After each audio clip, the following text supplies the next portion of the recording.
and it's so obvious that I'm not ready to be vice president. Hey. Oh. So, Mr. Grossman, what does editing mean to a filmmaker like yourself? You know, film is like playing with little images, and you just put something together. Like imagine like a card play, and you have some different kind of cards. For example, you have like asses and queens and kings. Create something out of nothing. Looking for something that is finished, that's perfected. They're looking for the touch of the master. You know, like the old masters. You know, you can't even tell the brush stroke. They don't do artwork. I mean, this is something that we do, right? Like the filmmaker itself. So, cutting out the fat, where the process is so important as a conceptual idea. all those stupid random people that you see like walking here and there, they have no idea what they're talking about. Honestly, like they're watching a movie like, oh, that's so nice, that's so beautiful. I think you lose a sense of the history of it. They have no idea how much work is behind it. Editing is like one point where me as a filmmaker can like give the right influence and then Manipulation.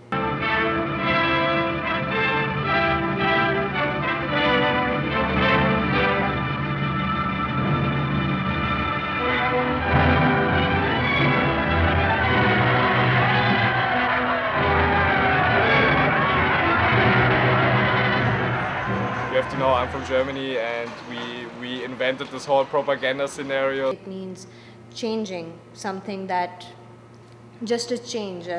You basically change the whole scenario by just editing. I don't know what to believe anymore because it's kind of just, you know. Barack Hussein Obama. If his middle name is Hussein, what is wrong with people that bring up his middle name? Because his father was Muslim and named him Barack Hussein Obama. Obviously, we have a lot of knowledge about controlling people and stuff. Now the news that he was raised a Muslim. Apparently, when he was a young boy, he attended a Muslim school, a madrasa. He went to this madrasa for 4 years. Went to a madrasa. Madrasa. Madrasa. Madrasa. I guess the media makes it look like Obama is more of a... I can't trust Obama. I have read about him, and he's an Arab. And they completely put the people in this like spin wheel, and they just keep spinning and spinning and spinning and spinning and spinning, and the people in the end, they just like... So much misinformation out there. I don't always believe that the news sources are 100% reliable because it's very subjective in a way that they edit it to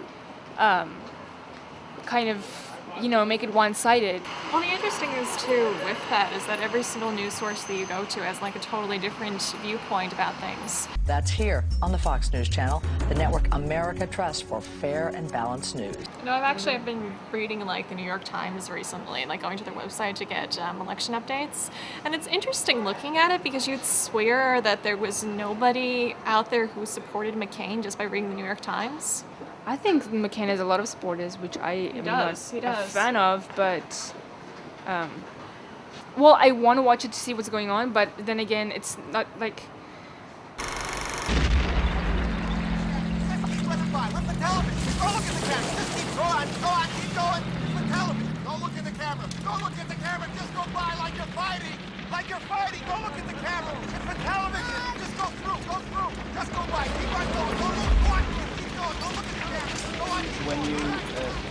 When you start thinking of the government and their use of media, we need to go back to the lesson they've learned, which was in Vietnam. In Vietnam, some actual images came out of the war. I mean, the iconic image of the girl running after being burnt from Agent Orange, you know, running in the street naked, her body, like her skin is falling off, and everybody was like, oh my God, what's happening here? The first Gulf War came about. When that happened, they had a better use of media, and that's when the term embedded journalism started flashing more and more in people's head. What does embedded journalism mean? It's basically you have a permission from the government to go join the troops to basically cover the war. Now, this might sound exciting for some journalists, but To some, it would ring one bell, which is I'm going to be seeing one side of the story.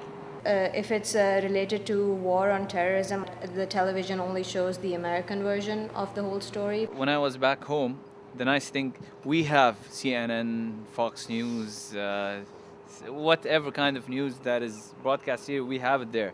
They're basically showing who's winning, who's losing. Even though the cut-and-run club led by Barack Obama and Congressman John Murthy continues to pound the drum of defeat in Iraq, things may be improving in that god-awful place. And sometimes it's funny to watch news and see this side of the story here and see that side of the story there. Yeah. But they don't show the civilians who are brutally injured. Remember Muhammad al-Durra? Yeah. Is a Palestinian young boy who was killed by the Israeli soldiers. Basically, it's a young boy who was killed while his father was trying to protect him, and the bullet went into the young boy and the father wasn't killed. And it was one really sad thing that happened.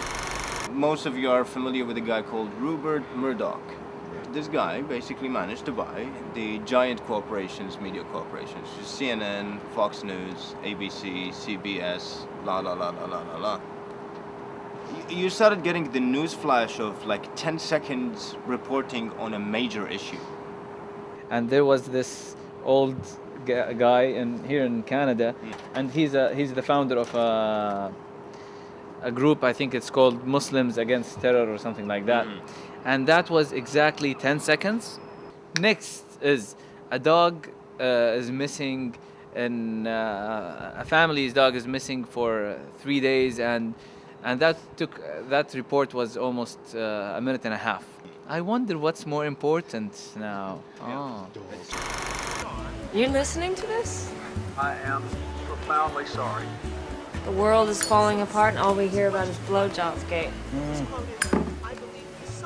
When was the last time the world wasn't falling apart, huh? Britney Spears was caught on drinking, you know, while she shaved her head and her baby was sticking out of I don't know what, and... Of course, the 160th photo of Britney looking bedraggled and, like, just awful. So I suppose in the case of tabloids, they're trying to edit to create sensationalism, to try and sell magazines. That's their purpose for editing, which is quite clear in like the magazines, just by like the way they've just taken out sections of the writing, like we're going to have more kids. Taking that out is like that's what most people read, or they just read these little small sections like 6 children aren't enough for Angelina Jolie. She wants more with Brad Pitt despite their troubles. And there is some information in here, but it's all like from mysterious sources, like Brad Pitt's pal or something, or a friend. It's like, is it a close friend? Who is this person? We don't know entirely, but they're just they're putting it like in friendly words, like the word pal and friend, so that it seems like they're more like they're on the inside, like they know the ins and outs of Brad and Angelina's life. The fact that it's invisible, I think that's why it is art. Because through the effect of invisibility, it becomes so powerful and so strong. And honestly, it's so nice to play with people's minds. I have concepts, I have ideas. They are strong, they are good. Make it one piece. What nobody will understand in the rest of the film industry, of course. Yeah, I kick their ass.